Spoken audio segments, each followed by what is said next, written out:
Hello friends, आपका स्वागत है अंजय 29 एजुकेशनल चैनल पर। फ्रेंड्स, आज की इस वीडियो में हम लोग देखने वाले हैं वैदिक संस्कृति के अंतर्गत महत्वपूर्ण थ्योरी को देखेंगे और साथ ही साथ टॉप 20+ MCQ प्रश्नों को देखेंगे जो एग्ज़ाम पॉइंट ऑफ व्यू से बहुत ही ज़्यादा इम्पोर्टेंट होने वाले हैं। फ्रेंड्स, इस वीडियो को शुरू से लेकर अंत तक देखिएगा।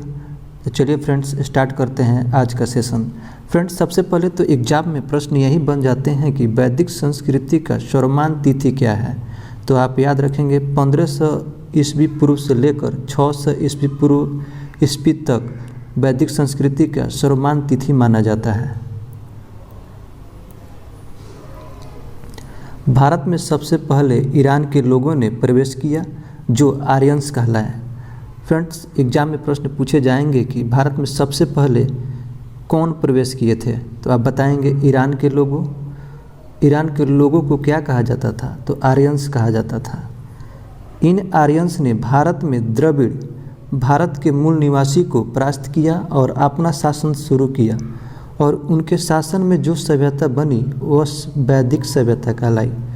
फ्रेंड्स, जो आर्यंस थे जो भारत में आए थे, यहाँ के जो मूल निवासी थे द्रविड़ को इन्होंने पराजित कर दिया और अपना शासन शुरू कर दिया और उनके शासन में जो सभ्यता बनी वही सभ्यता वैदिक सभ्यता कहलाई। आर्य सर्वप्रथम पंजाब और अफगानिस्तान में बसे थे। तो फ्रेंड्स, एग्जाम में प्रश्न बनेंगे कि आर्य सर्वप्रथम भारत में कहाँ आकर बसे थे, तो आप याद रखेंगे पंजाब और अफगानिस्तान। वैदिक सभ्यता के लोग ग्रामीण थे। फ्रेंड्स, एग्जाम में पूछेगा कि वैदिक सभ्यता के लोग कौन थे, तो ग्रामीण थे। आर्यों की भाषा संस्कृत थी। फ्रेंड्स, आर्यों की भाषा संस्कृत थी। फ्रेंड्स, एग्जाम में पूछेगा कि आर्यों की भाषा क्या थी, तो आप बताएंगे संस्कृत थी। आर्य शब्द का शाब्दिक अर्थ क्या होता है, श्रेष्ठ या कुलीन। फ्रेंड्स, एग्जाम में प्रश्न बनेंगे कि आर्य शब्द का शाब्दिक अर्थ क्या होता है, तो आप बताएंगे कि श्रेष्ठ या कुलीन। आर्यों का मुख्य व्यवसाय पशुपालन और कृषि था। वैदिक काल में युद्ध के समय नेतृत्व राजा करता था और युद्ध के लिए गविष्टि शब्द का प्रयोग किया गया है जिसका अर्थ है कि गायों की खोज। आर्यों द्वारा खोजी गई धातु लोहा थी, अर्थात वैदिक काल में लोहे की खोज की गई थी। तो फ्रेंड्स, आपसे एग्जाम में पूछा जाएगा कि लोहे की खोज किसने की थी, तो आप बताएंगे आर्यों ने।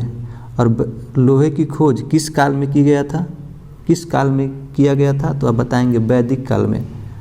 सत्यमेव जयते मुंडक उपनिषद से लिया गया है। फ्रेंड्स, एग्जाम में प्रश्न बनते हैं कि सत्यमेव जयते कहाँ से लिया गया है, तो आप बताएंगे मुंडक उपनिषद से। महाभारत का पुराना नाम जय संहिता है। यह विश्व का सबसे बड़ा महाकाव्य है। फ्रेंड्स, एग्जाम में प्रश्न पूछे जाते हैं कि महाभारत का पुराना नाम क्या है, तो आप बताएंगे जय संहिता। उत्तर वैदिक काल के वेद विरोधी और ब्राह्मण विरोधी धार्मिक अध्यापकों को श्रमण कहा जाता था। वैदिक गणित का महत्वपूर्ण अंग शुल्ब सूत्र है। ऋग्वेद में प्राचीन वैदिक युग की संस्कृति के बारे में सूचना दी गई है। सामवेद को भारतीय संगीत का आदि ग्रंथ कहा जाता है। फ्रेंड्स, एग्जाम में पूछा जाएगा कि भारतीय संगीत का आदि ग्रंथ किसे कहा जाता है, तो आप बताएंगे सामवेद को। प्रथम विधि निर्माता मनु थे।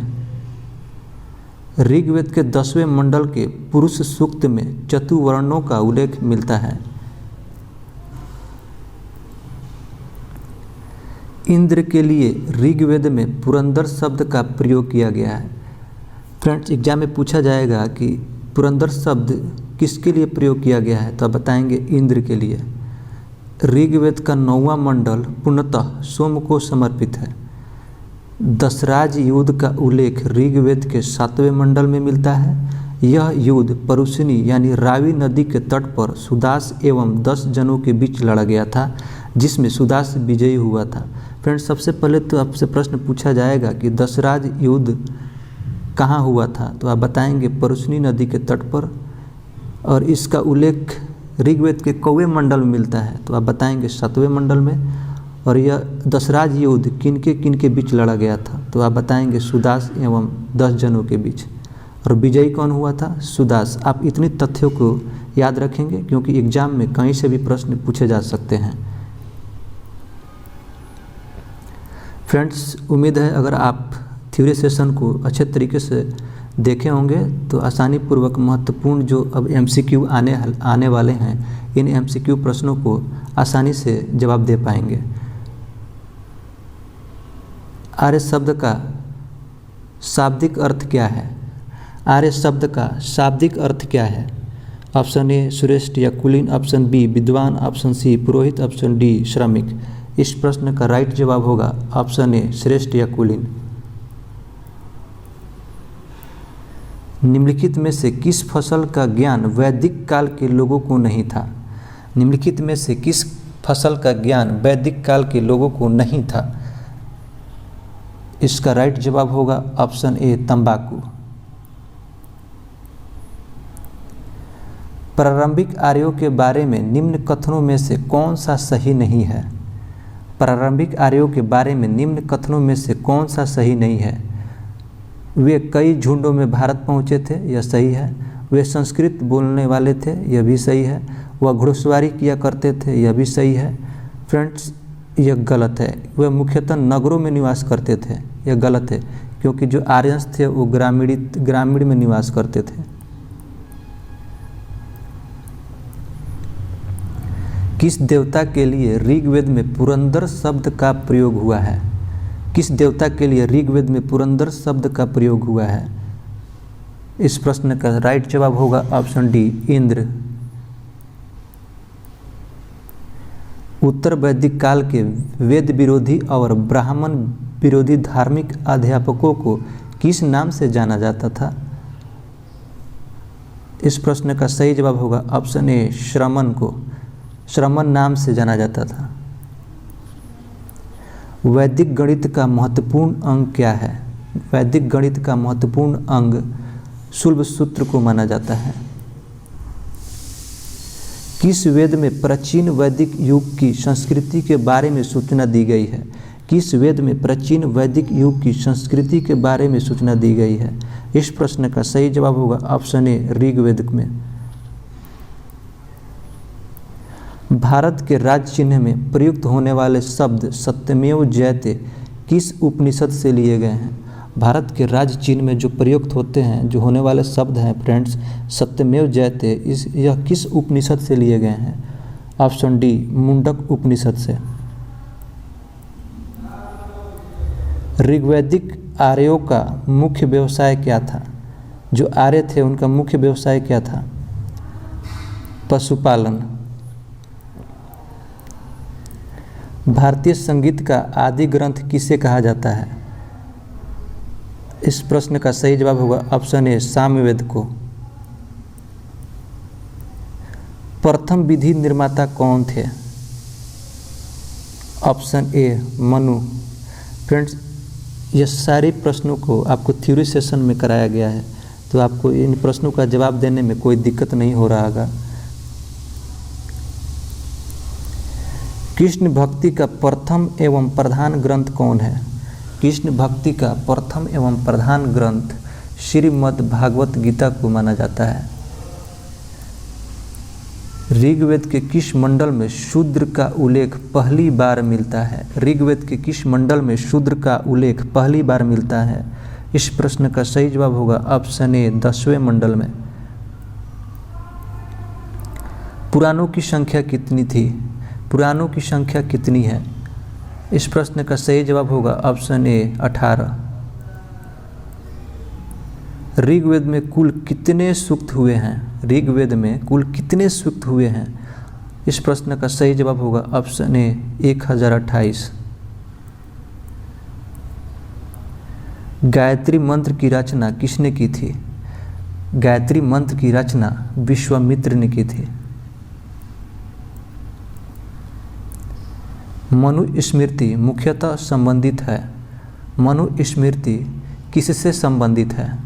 ऑप्शन ए अर्थशास्त्र, ऑप्शन बी राजनीति से, ऑप्शन सी कानून से, ऑप्शन डी समाज व्यवस्था से। इस प्रश्न का सही जवाब होगा ऑप्शन डी, समाज व्यवस्था से। प्राचीनतम व्याकरण अष्टाध्यायी के लेखक कौन हैं? अष्टाध्यायी के लेखक कौन हैं? Option A, Panini. यज्ञ संबंधी विधि विधानों का पता कहाँ से चलता है? यज्ञ संबंधी विधि विधानों का पता हमें यजुर्वेद से मिलता है।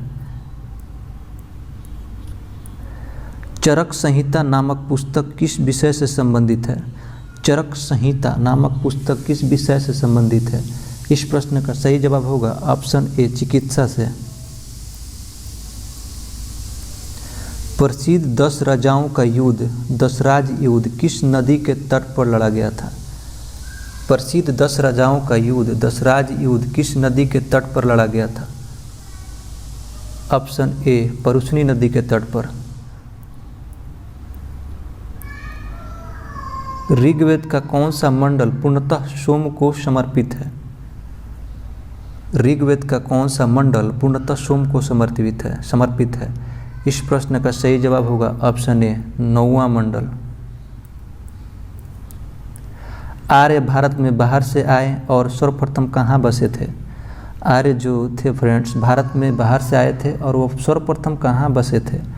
इस प्रश्न का सही जवाब होगा ऑप्शन डी, पंजाब में। फ्रेंड्स, इस प्रश्न का जवाब आपको कमेंट बॉक्स में जाकर देना है। शुल्ब सूत्र किस विषय से संबंधित पुस्तक है? ऑप्शन ए, ज्यामिति, ऑप्शन बी, खगोल, ऑप्शन सी, चिकित्सा, ऑप्शन डी, धर्मशास्त्र। फ्रेंड्स, उम्मीद है यह सेशन आप लोगों को अच्छा लगा होगा। अगर यह वीडियो आप लोगों को पसंद आया होगा तो आप इस चैनल को सब्सक्राइब कर लीजिएगा और साथ ही साथ बेल आइकन को दबा लीजिएगा। फ्रेंड्स, इस वीडियो को